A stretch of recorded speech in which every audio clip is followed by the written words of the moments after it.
Hello there YouTube, this is the Aqua Student, and I'm going to talk a little bit about moving my tanks. I'll be making my final move probably for a while, and I've gotten pretty good at it over the years. First things first, the preparation for the move starts a couple days before you actually move. I always fast my fish for 48 hours before the trip. That way that reduces the amount of waste the fish are producing while they are, for lack of a better phrase, locked up, and so the water conditions will stay a lot cleaner during the transit.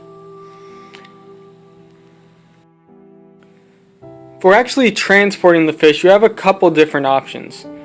The first time I did it, I put the fish in a 5-gallon bucket with some tank water. It was just beta and a couple neon tetras, something like that, so not much, not a whole lot of bioload. I didn't even put an air stone in there. That worked well. It was pretty simple. I'm not sure how well it'd work with a lot more fish. Another option is to individually bag up all the fish and put them in an insulated cooler. This is a good option because it keeps the fish at a regulated temperature. They're less susceptible to temperature swings. But it is kind of a pain to individually bag up every fish. You can just keep a small amount of water, maybe a third filled with tank water, and keep the fish loose in that, but I'm always wary about the styrofoam cooler leaking or cracking. It's not quite as rigid. My current method is to use a plastic tote like this. It's something that I know is not going to leak. It's sturdy, it'll hold up, it's easy to carry around, and I can easily duct tape the battery-powered air pumps to the outside, run the airline tubing in, and have surface agitation and aeration throughout the trip. That's definitely my favorite option and seems to have worked the best for me. Speaking of air pumps, this is what I've been using. I picked these up pretty cheap on Drs. Foster's and Smith. It's maybe $10 for 3 of these. It's a simple battery-powered air pump. They run on 2C batteries. And just simple, attach airline tubing to that, run an air stone in. You could attach some sort of weight or a rock to hold the air stone down so it doesn't float around on the surface and not work as well. You always want to make sure you have a couple extra batteries on hand. I think these will run for maybe 8 hours at a time, so good enough for a good day's haul. One of the most important things you're going to have to think about is how are you going to keep your bacteria colony alive.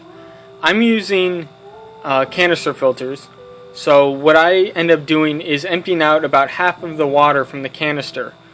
This is enough that the media stays wet and therefore the bacteria colony alive, but not so much that the water is sloshing out and making a mess in the back of my truck. If you're using a hang on the back filter, a simple option is to take the filter media pad and put it in a fish bag. This will keep it moist and wet, but also separate from the fish.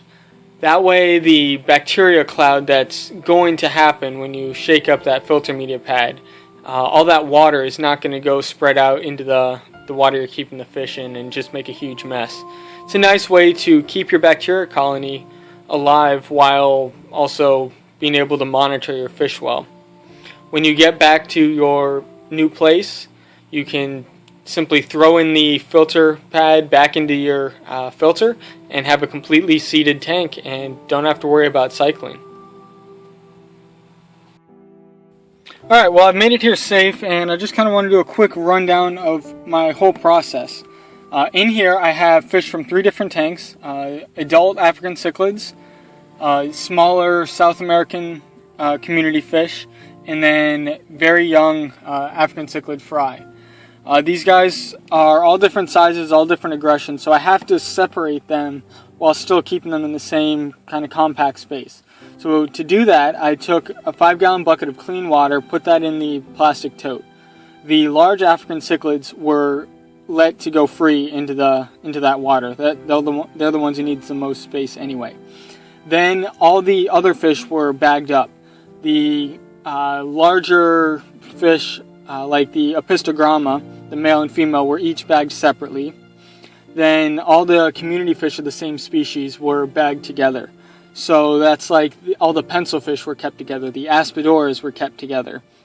And then with the young cichlids, I put the dominant male, the largest one. He was probably a good ½ inch larger than the second largest, so he had some size on him. In order to prevent him from dominating everyone else, I put him in his own bag. There were 7 other young cichlids left. I broke them up into 2 bags, 3 in one, 4 in the other. So kind of spread out the aggression a little bit. I also want to talk about my stand. When I got this, this is the stand for the 55. It was just a bunch of 2x4s nailed together, kind of a large, rigid, unwieldy structure. So to combat this and make the trip a little bit easier, I drilled holes into the 2x4s and replaced the nails with bolts. That way I could disassemble the stand and then reassemble it once I get back to my place.